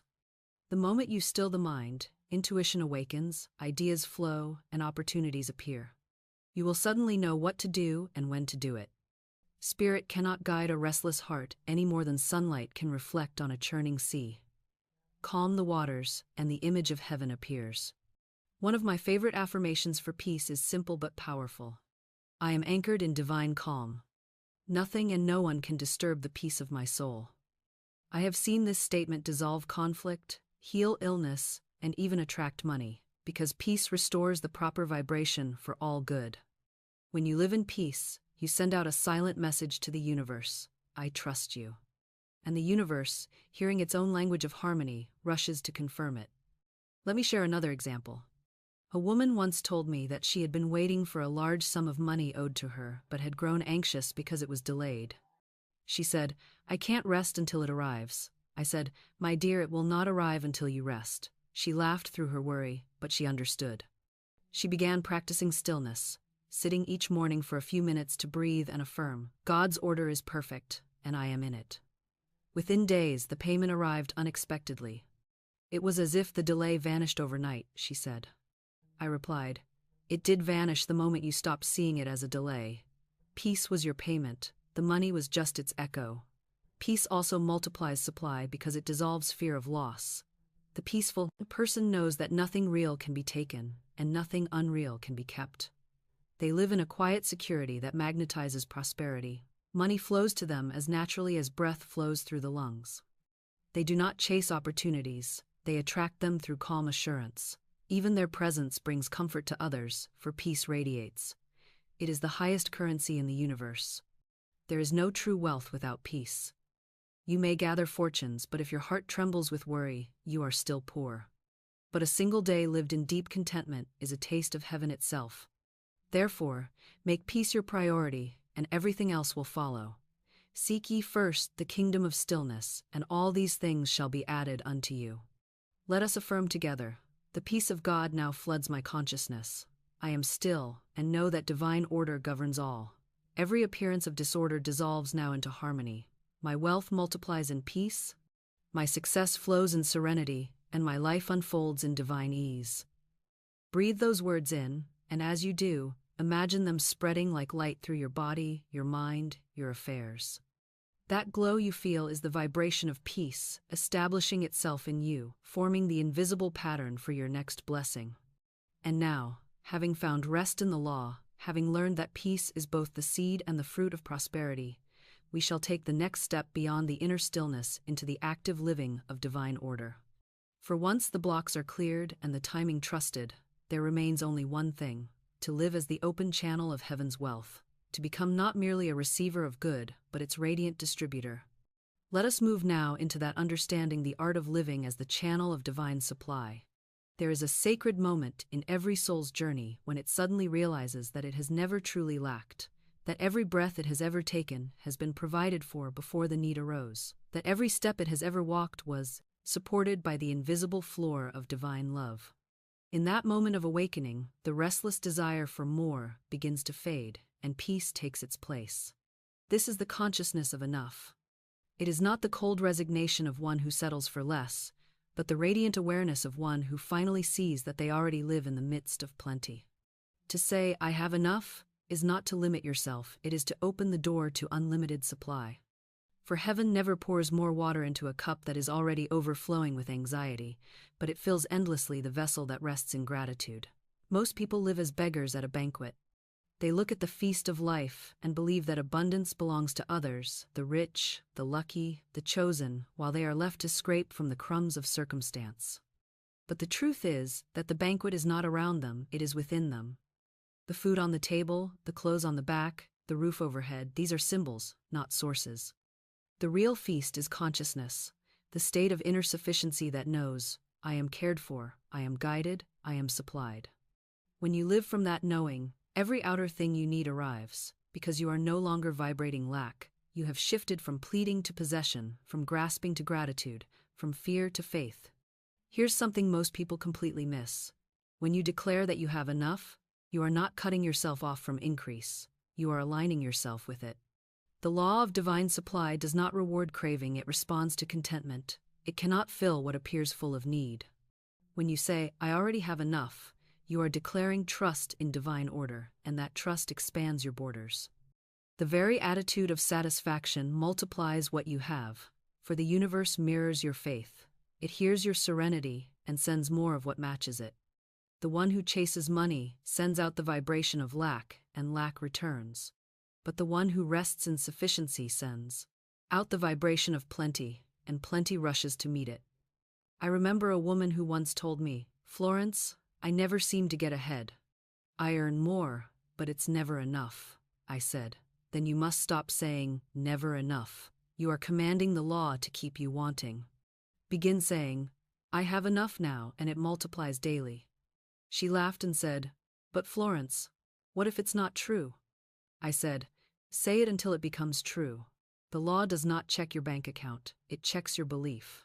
She obeyed, and within a short time, she began to notice unexpected blessings, a forgotten refund, a gift from a friend, a discount at the store. She came to me one day glowing and said, "I haven't earned more, but somehow everything stretches. It feels like life is cooperating with me." I said, "It always was. You simply stopped telling it you were poor." To live in the consciousness of enough is to trust the rhythm of provision. It is to know that what you need next will appear next, that there is always enough for this day and for every day that follows. When the Israelites wandered in the desert, they were given manna each morning, and those who tried to hoard it found it spoiled. The lesson was clear: divine supply is daily, fresh, and sufficient. You need not store tomorrow's blessings, you need only expect them. Faith is a living stream, not a stagnant pond. The moment you try to trap it, it loses its life. But if you let it flow, it renews itself endlessly. Say to yourself each morning, "Everything I need today is already provided. Infinite intelligence goes before me and prepares the way. My supply is perfect, my timing divine, and my peace unbroken." As you say it, you will feel a subtle shift, a relaxation, a sigh of relief, as though your soul itself is leaning back into the arms of the infinite. That feeling is truth recognizing itself. That is the consciousness of enough taking root. It will begin to show in your outer life, perhaps as ease in paying a bill that once frightened you, or as a quiet joy in simple things, or as new channels of income opening without strain. The greedy mind, forever grasping, can never know this peace. Greed is simply fear pretending to be ambition. It says, "I must have more to feel safe," and the law, hearing the vibration of fear, ensures that safety is always just out of reach. But the grateful mind, which declares, "I already have enough," radiates safety, and so safety becomes its experience. The one who feels rich, though their purse seems small, soon finds their purse expanding. But the one who feels poor, though surrounded by gold, never stops hungering. Consciousness, not circumstance, determines the experience of wealth. Let me tell you a secret that will free you. Heaven measures abundance not by quantity, but by quality of peace. The man who wakes each day with a heart full of trust, who eats his bread in contentment, who gives joyfully, who rests in divine order, that man is rich beyond the counting of coins. His wealth cannot be taken, for it is not stored in banks but in the vibration of his being. It is written, "The blessing of the Lord, it maketh rich, and he addeth no sorrow with it." That is the wealth of enough abundance without anxiety, possession without pride, increase without effort. I tell my students often, you cannot hold your good with a clenched fist. The moment you relax your grip, everything begins to multiply. To declare "I have enough" is to open your hand to receive. It is to say to the universe, "I trust you." And trust is the most magnetic force in existence. The consciousness of enough does not hoard or fear. It gives freely because it knows there is always more where that came from. It blesses others without calculating loss, for it understands that giving is simply another form of receiving. Now, let us affirm together and speak it as a truth already fulfilled. I have enough. Now, I live in the abundance of the present moment. Every need is met, every desire is fulfilled, and every blessing flows in divine order. I give thanks for my sufficiency, and in that gratitude, my supply multiplies. Pause and breathe. Feel the calm satisfaction that those words awaken. That stillness is your connection to the infinite storehouse of heaven. Hold that feeling, and you will notice how quickly it begins to reproduce itself in the visible world. The consciousness of enough is the foundation of every other law of wealth, for without it, gratitude cannot deepen, circulation cannot continue, and giving becomes duty instead of delight. When you know you already have enough, you move through life as a giver, not a seeker. You become the source through which heaven pours its riches into the world. And that brings us to the next practice, the daily alignment with this law, the rhythm by which we keep our minds tuned to heaven's frequency so that the flow never ceases. Let us go now into that sacred practice, the daily discipline of alignment with divine supply. There is a quiet rhythm that governs the soul, a sacred pulse that beats beneath the noise of every day, and when you learn to move with that rhythm, life itself begins to unfold in perfect order. This is the practice of daily alignment, living consciously attuned to the infinite source that breathes through you. Alignment is not a thing you achieve once. It is a relationship you renew moment by moment. It is the art of remembering who you are before the world tempts you to forget. Each sunrise offers a clean slate, each breath another opportunity to declare, I live in divine order. When you begin to live in this awareness, your days cease to feel random or chaotic. They begin to hum with meaning, each hour synchronized to the unseen intelligence that governs the galaxies. The first secret of daily alignment is to start every morning by establishing connection before you move into motion. The world will always hurry you toward its noise, but power is born in stillness. Before your feet touch the floor, close your eyes and speak to the infinite within you. You do not need elaborate rituals or complex prayers. Simple words, spoken with belief, will open the gates of heaven. Say softly, Infinite Spirit, I give this day to you. Move through me, think through me, work through me. Let every word I speak and every action I take be guided by your perfect wisdom. Then be silent for a moment and listen. That silence is not empty, it is alive. In that stillness, divine ideas begin to form, unseen currents align, and what you call intuition begins to whisper. You may feel a subtle warmth in your heart or a calm certainty that replaces anxiety. That is alignment already beginning. When you rise from that communion, carry it into everything you do. Let each act become a continuation of prayer. When you wash your hands, feel as though you are cleansing your mind of doubt. When you dress, affirm, I am clothed in divine protection and prosperity. When you eat, bless your food and imagine it filled with the substance of life. Even in ordinary tasks, keep a thread of awareness running quietly in the background. God goes before me. God works through me. God provides for me. The power of daily alignment is not in grand gestures, but in consistent awareness. You do not need to force your mind into holiness. You simply need to remind it of truth. Here's something most people completely miss. Alignment is not about doing more. It's about doing from the right consciousness. A single word spoken in alignment accomplishes more than 1,000 spoken in fear. When you act from your connection to the divine, your smallest efforts become charged with infinite power. You may send one email, make one call, take one step, and it will open 10 doors, because the law magnifies what is done under grace. You will find yourself meeting the right people, hearing the right ideas, and arriving at the right places, not by effort but by resonance. The aligned soul does not chase, it attracts. It does not push, it allows.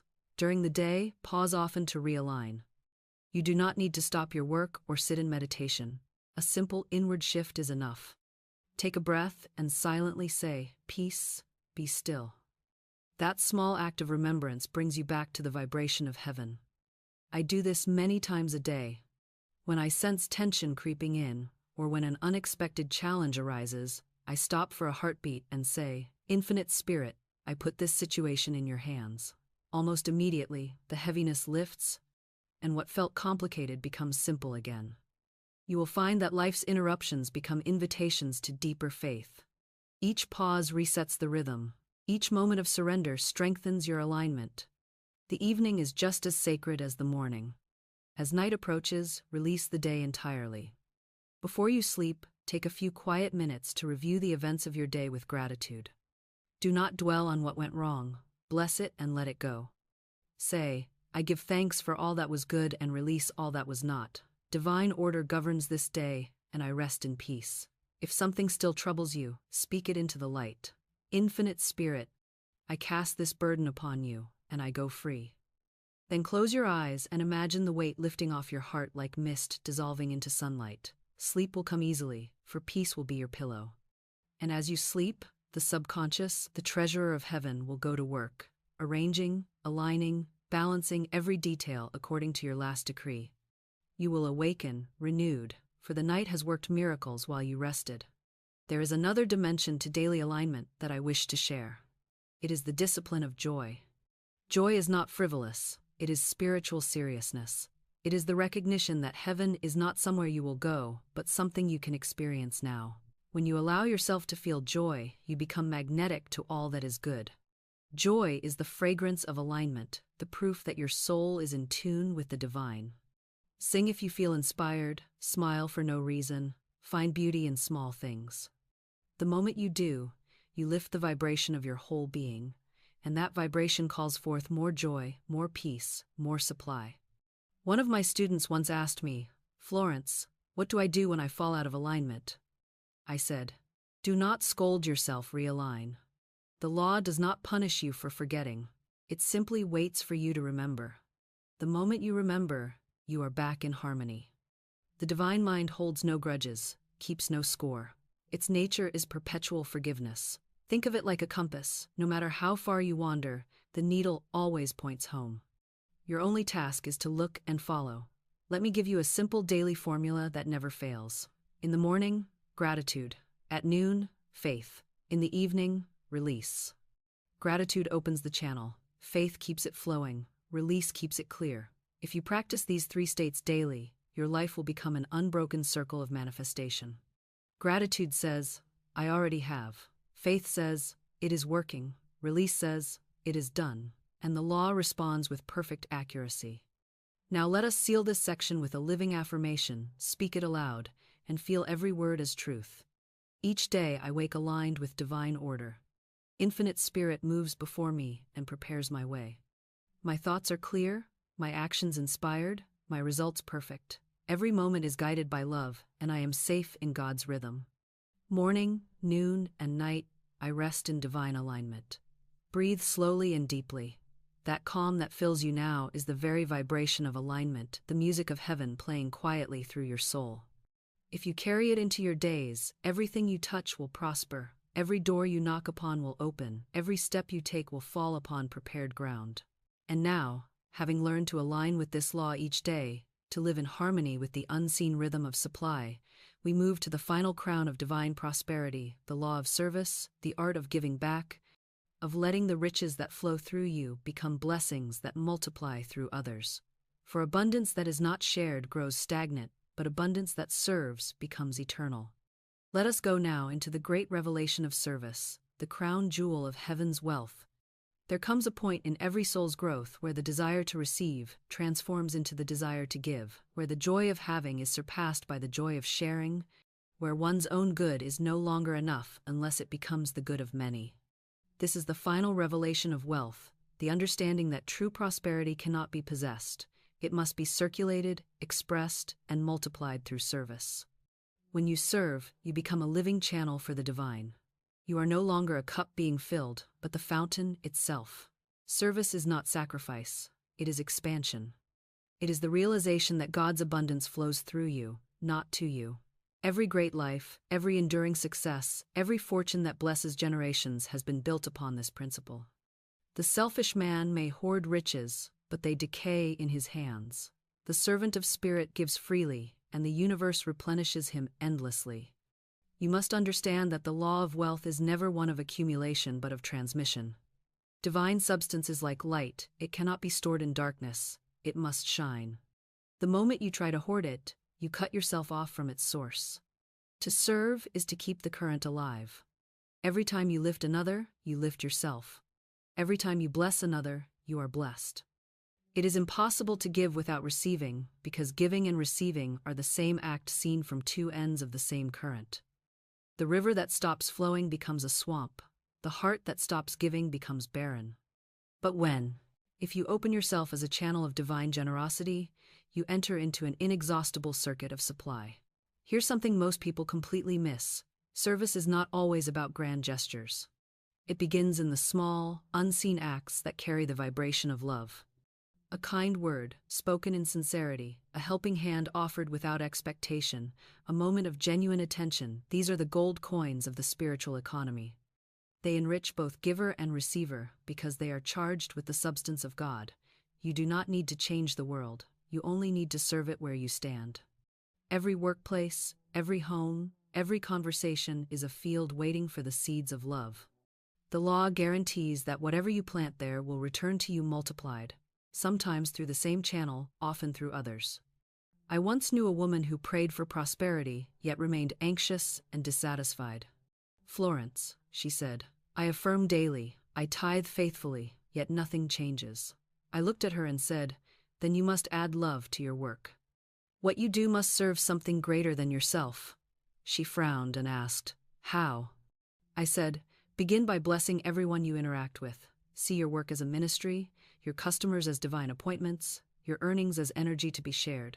She obeyed, and a transformation began. Her business grew, but more importantly, her joy grew.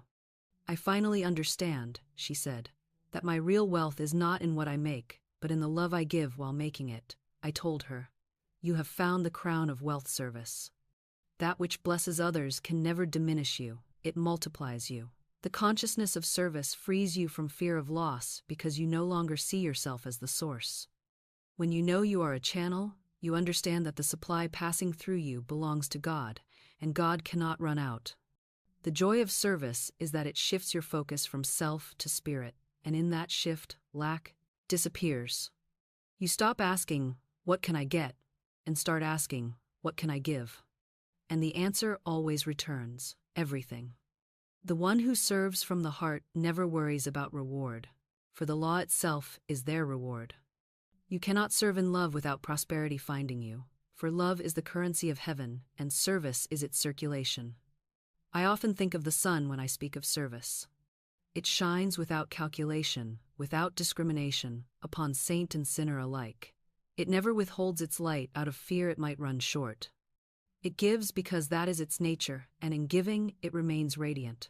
The same law applies to you. You are made in the image of the infinite giver. Your light is not diminished by shining, it grows brighter. Every act of service, every expression of generosity, polishes your inner radiance until you reflect the divine completely. Let me share with you a truth that will carry you far. Your purpose is your prosperity. When you find what you love to do and offer it in service to others, the law of supply supports you automatically. You will be guided to right work, right connections, right opportunities, not through struggle but through resonance. Spirit loves to reward those who serve with joy. I have seen artists who once starved for recognition suddenly flourish when they began painting from love rather than ambition. I have seen merchants whose profits doubled when they began blessing their customers instead of competing with rivals. The law responds instantly to love because love is the law itself. Here's a practice that never fails. Each morning before you begin your day, say, "Infinite Spirit, use me as a channel of blessing today. Let me serve wherever I am needed. Let every thought, word, and act increase the good of all." Do not worry how it will happen, simply hold the intention and the opportunities will come. Perhaps you will comfort someone, perhaps you will offer a solution, perhaps you will give a gift.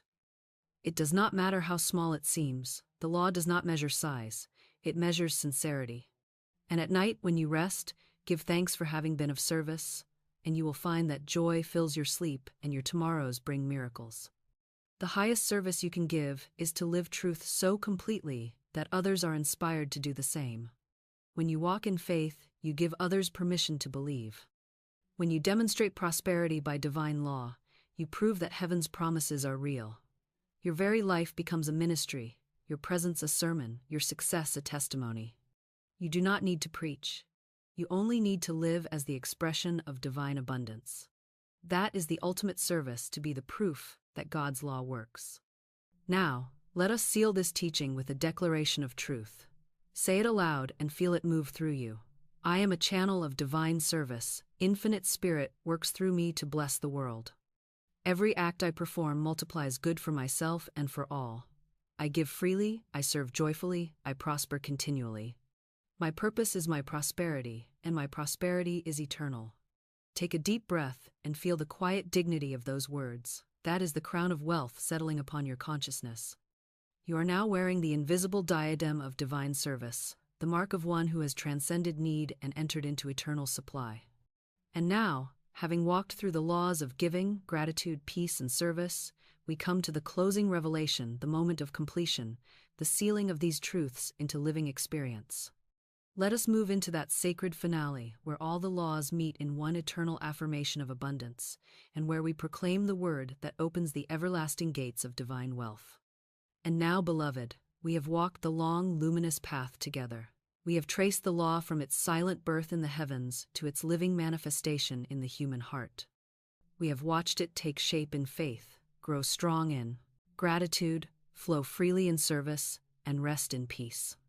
And now the time has come to gather every truth into one great word, the word that opens the gates of heaven, the word that seals the consciousness of abundance, the word that restores you to your divine inheritance. For there is always one final note in every symphony, one steady tone that draws all the others into harmony, one last declaration that gathers every law into unity. That word is simply, I am. I am is not a phrase. It is the creative name of God spoken through human lips. It is the vibration that formed the stars, the pulse that moves the tides, the power that turns thought into matter. Every sentence that begins with I am is a decree written upon the fabric of the universe. When you say I am poor, you command poverty. When you say I am weak, you carve weakness into form. But when you say I am abundant, I am strong, I am one with the source, you awaken the sleeping God within, and the universe rushes to confirm your identity. All the wealth you could ever seek already lives within that I am. You are not a beggar calling to a distant heaven. You are heaven expressing itself as you. When you finally know this, not as a belief, but as a living experience, the search ends. You cease asking and begin declaring. You cease hoping and begin knowing. There is a sacred moment each day when I stand in stillness, my eyes closed, my breath soft, and I whisper to the invisible, I am. I feel those words move through me like light through water. In that instant, every boundary dissolves. I am no longer Florence. I am life itself. I am supply in expression. I am love unfolding. I am peace made visible. And from that consciousness, whatever I speak must come to pass. When I say, I am prosperous, heaven rearranges itself to mirror that truth. When I say, I am free, every chain of circumstance breaks. When I say, I am divine order, confusion yields to clarity. This is the power given to every soul, the power to speak the name of God as their own and to let that name create. Here's something most people completely miss. You cannot use I am carelessly and escape the results. The law takes you at your word. If you have spent years saying, I am tired, I am unlucky, I am struggling, those decrees have written themselves into your affairs. But the beauty of divine law is that the moment you speak truth, the old record begins to erase itself. A single declaration of I am renewed begins to unwind years of exhaustion. A single I am rich in consciousness begins to rewrite generations of lack. The law does not hold grudges, it only reflects the present vibration. Every time you affirm your divine identity, the mirror clears and the reflection changes. Do you understand what a miracle this is? The same creative force that spun galaxies now rests upon your tongue, waiting for your permission to act. It will not force itself upon you, it will echo whatever you pronounce. That is why you must guard the gates of your mouth and mind. Speak only what you wish to see. Begin each morning with declarations of your divine identity. Say, I am the child of infinite spirit. I am guided, guarded, and glorified. I am rich in every good thing. Let those words be the first breath of your day. They will set the tone for everything that follows. And when night falls, let your final whisper be, I am peace. I am fulfilled. I am one with the eternal supply. In doing this, you anchor yourself in the rhythm of creation. You may ask, Florence, is it truly so simple? Can 2 words change my life? And I tell you, yes, because those 2 words contain everything. The entire universe was born from a single declaration, I am. Everything that ever existed began as that awareness speaking itself into form. You are not separate from that process. You are it. When you affirm your divine identity, if you are not trying to become something new, you are remembering what has always been true. The entire game of life is this. to forget and then to remember, to fall asleep in fear and then awaken in faith, to say again and again until the words become flesh, I am. Now, let us bring all these truths together in a living affirmation, a final declaration that seals every law we have studied, every faith we have built, every blessing we have invoked. Speak these words with me, not as repetition but as revelation. I am one with infinite spirit. I am rich in mind, body, and affairs. I am the living expression of divine supply. Every door I need is open, every channel clear, every blessing flowing in perfect order. I am peace, I am power, I am prosperity itself. All that is mine by divine right manifests now, under grace, in perfect ways.